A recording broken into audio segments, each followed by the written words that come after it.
account 90 days late is considered a key derogatory. Prevent 90-day late by any means. It is a whole new ballgame once you have a 90-day late payment. However, if you have been more than 90 days late, even just once, the credit scoring models consider you much more likely to do it again.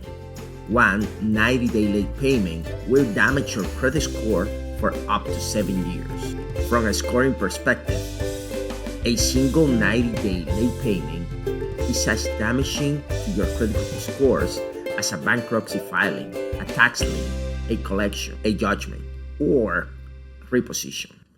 Being 90 days late causes you to be viewed as a possible